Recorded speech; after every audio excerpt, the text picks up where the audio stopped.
Hi everyone. We're going to speak today about the Paleolithic legacy, which is from genital decorations to penile mutilation. I believe that these were some of the discoveries were made in the Levant. And we're going to start with this here. Although human depictions are, generally speaking, seldom seen in prehistory before written language. Now, this is going way back before Sumeria and Acadia. Female genitalia representations are relatively common motifs in prehistoric times all over the world, often preserved on cave walls and rock shelters. Not often seen or depicted, male genitals were also represented on cave wall art, both as isolated forms or as complete human male images, commonly known as ithyphallics. Moreover, female and male genitalia was sculptured on pieces obtained from excavations of archeological sites. These vulvar or phallic portable elements were etched or they were carved in stone, on bones, or antler. It should also be noted that humans and their genitals were also sometimes depicted as fine carvings in the decoration of bone fragments and small stones. The most antique representations in prehistory date from the Upper Paleolithic, 12,000 years before the present, and were found in Western Europe, especially Iberia and France. However, wall art is a phenomenon present all over the world, and both human figures and genital motifs can be seen in every continent. Classically, anthropologists and Paleolithic art experts have related the erectile status depicted in prehistoric art to rituals of fertility, possibly influenced by male deities in the Levant, Neolithic, 9,000 to 6,000 years before the present time, and also by Chalcolithic Atlantic culture. Now, what is Chalcolithic is, in Greek it means copper, copper stone, or the Copper Age. That's as far back as it goes. And when you add tin to the copper, you get bronze. And this Chalcolithic Atlantic culture was perceived to be a transitional period that went between Neolithic and the Bronze Age. So it says, and also by Chalcolithic Atlantic culture, 6,000 to 4,000 years before present, that transformed the landscape, building megalithic tombs and setting menhirs with phallic shapes in many places in Europe. We see the obelisk is a phallic shape, and they're all over the world. They're in Washington, D.C., they're in Rome, and they're all over the world. In those late prehistoric times, humans have ceased being hunter-gatherers and settled in a territory. Their future depended on the fertility of the land, crops, and animals. However, in more ancient times, during Paleolithic period, the meaning of penile representations was much richer and it was more diverse. A Paleolithic penis can be represented as part of a human animal, a human or an animal form, and also as an isolated figure by itself.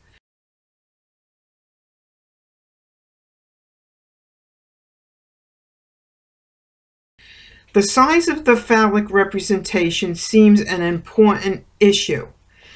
It is true that the phallus sometimes appears more important than the human form and is the optic clue that determines the representation as an outstanding part of the whole. Did you get that? However, the size of the penis is not always that exaggerated, and sometimes the penis is represented but almost hidden to the eyes of the observer or timidly suggested. Human and animal erection captivated the artist's minds and possibly implied virility, strength, not opposed to the feminine, but to nature itself. Man or animal against nature, or even better defined, the individual and its seeding or reproductive capacity against an adverse natural world of which paradoxically the individual is part of. So this is saying their mentality was about, putting these images of the penis had a deeper meaning than just art. It was survival of man, spreading the seed, which was the semen. That's what it meant, to survive against an unforgiving world. You have to understand, back then they didn't have all the technology that we have now, so survival was much more difficult for them. How did they get their food? They had to hunt for it. And they had to figure out how to make shelter and fire and all these things. And, so that's kind of what the backstory is of seeing these phallic symbols. Man or animal against nature, or even better defined, the individual and its seeding or reproductive capacity against an adverse natural world, of which paradoxically the individual is also a part of. Many ithophallic men share animal and human characteristics. That is, they mixed details of different animal species according to what has been called anthropomorphic thinking, which was characteristic of the Paleolithic mind. So what was put on these pictures was obviously a glimpse into their mind, what they thought. They are usually represented alone, but not as part of a scene in very noticeable places in caves, and often referred to as sorcerers, although there is no evidence of religious feeling behind these representations. In rarer examples, these ithophallics were a part of a composition of figures. In several of these, male erection is associated with serious danger or death. Erection could mean virility and strength, not fertility as in Neolithics.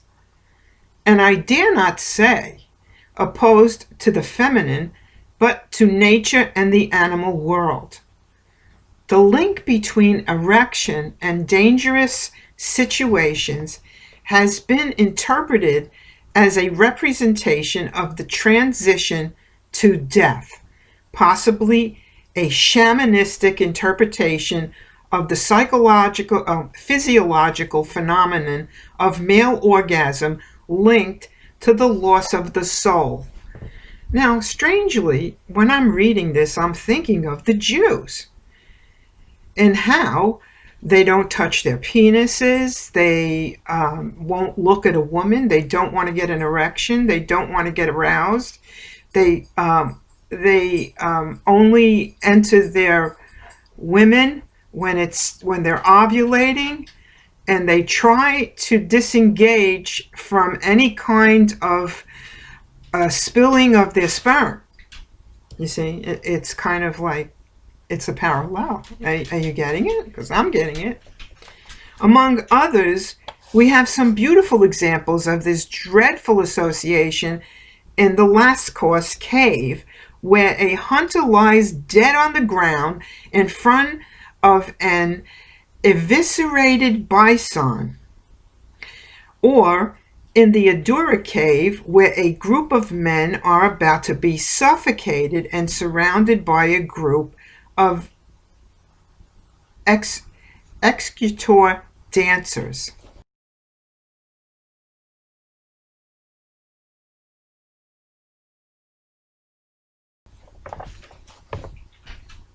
Strange stuff. Sometimes males and male genitals are represented close to females or female genitals, and these representations recall mating rituals. Even coital scenes are also depicted. These representations are more frequent between animals than humans.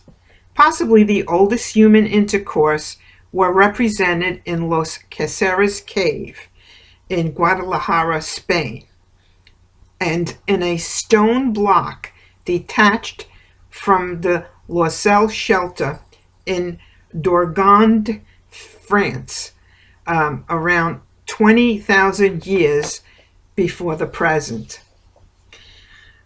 Other coital scenes which are absolutely naturalistic and, sexually speaking, diverse were represented in some stone blocks in the La Marche cave in Vienna, France, and in the Helene cave in Midi-Pyrenees, France. Magdalenian around 12,000 years before the present. In some blocks from La Marque, several scenes represent sex, but definitely not leading to reproduction. Also, in Ribeira do Piscos in Portugal are thousands of Paleolithic representations which were produced in the open air on riverbanks and tributaries to the Douro River, also at Magdalenian time. Did you know there was a Magdalenian time?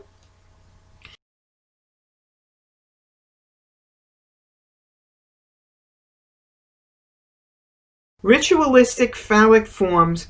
Many portable art elements are batons on antlers or bone and have the form and size of a penis.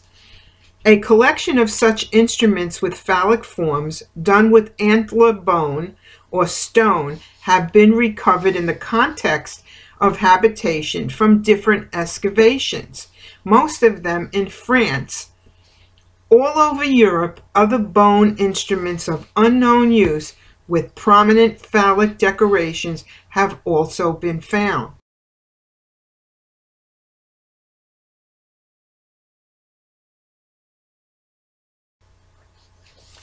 This material was far from being waste itself, because it could have been used to make valuable spear points or pendants instead. Some believe they constitute dildos or domestic masturbating devices, but they could also have been used in rituals. The real meanings of these devices are totally unknown, but they indicate that erection was important enough for these people's minds to merit a depiction and a preservation. Paleolithic phallic instruments recovered from different excavations in France. These pieces show evidence of a culture that favored prepuce retraction. If Upper Paleolithic humans would have practiced circumcision, that would explain the scarcity of phallic representations that show phimosis. Also, from a technical point of view, lithics had been developed to achieve clean cutting, and knowledge of the curative properties of ointments and creams made of natural elements could have facilitated the development of curative medical knowledge as well. Of course, not all Paleolithic penises appear to be circumcised. On cave walls, sometimes phimosis is evident in the depictions of some ithyphallics with sharpened or point-ending erectile phalluses. However, the majority of the Paleolithic penises on portable art do not show phimosis. One of the batons recovered from Roc de Mercamps displays concentric lines on the prepudal skin that covers the gland, possibly signaling the mark where to cut if circumcision was to be performed. Curiously, this is one of the two portable art phalli represented with phimosis. Look how far back that there's evidence that they cut the foreskin off.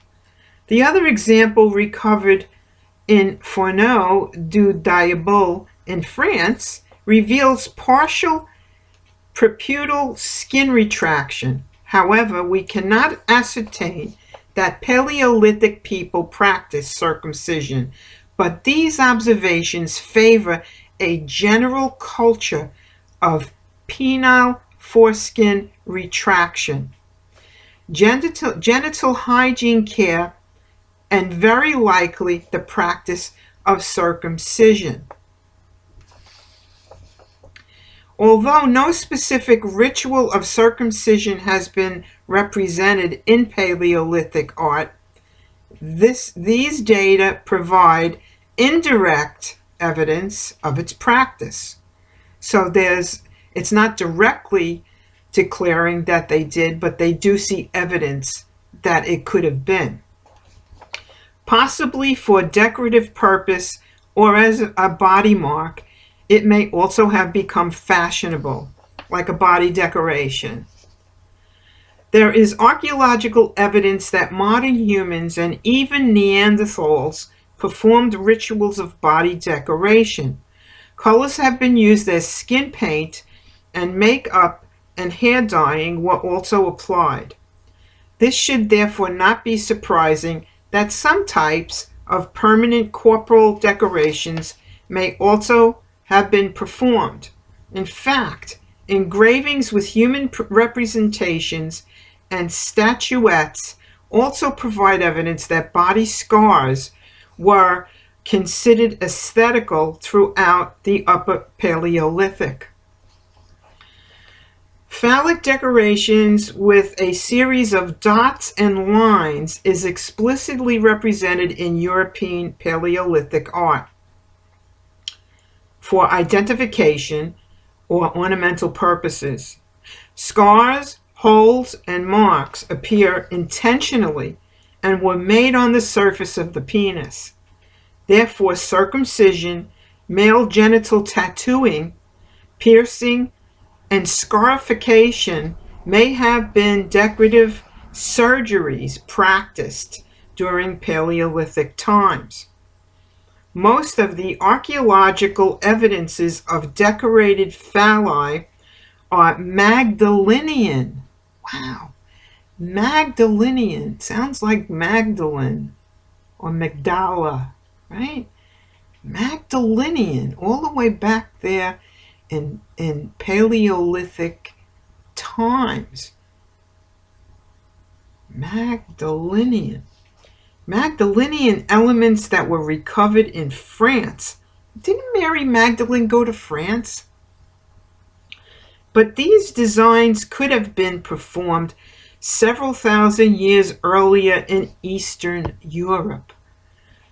It is therefore impossible to state the real origins of these peculiar prehistoric decorative rituals, but they could have taken place during a long time span between 38,000 to 11,000 years before present.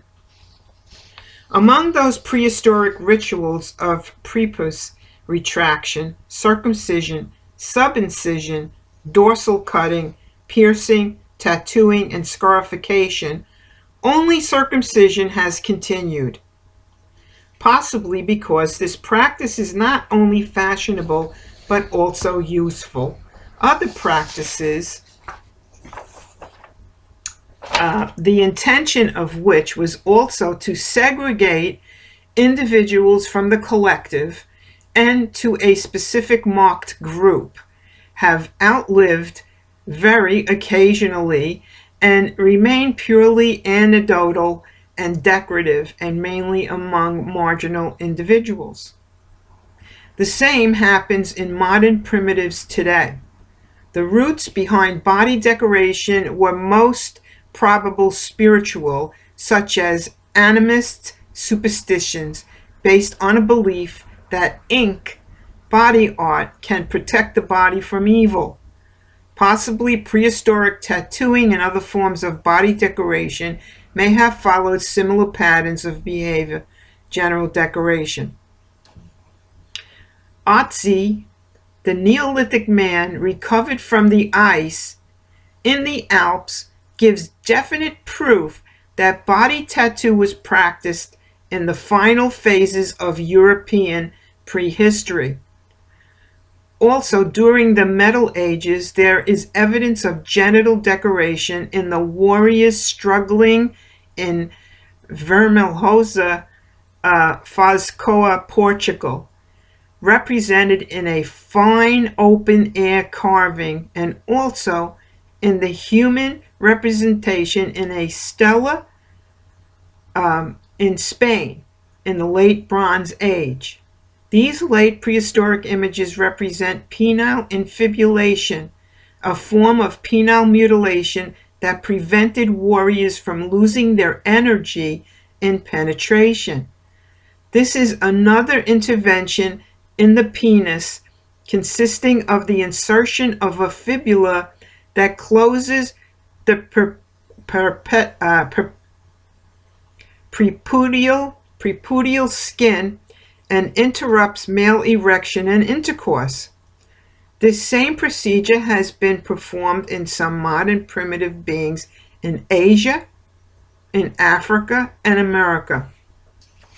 In conclusion, the representation of the penis throughout the different phases of prehistory is amazingly varied and rich. Far from being a nasty graffiti, the depiction of the phallus has captivated prehistoric artists and is a very important graphical motif that gives us many indirect clues on how our ancestors behaved and how they thought. Thanks for watching. I'll be back with more.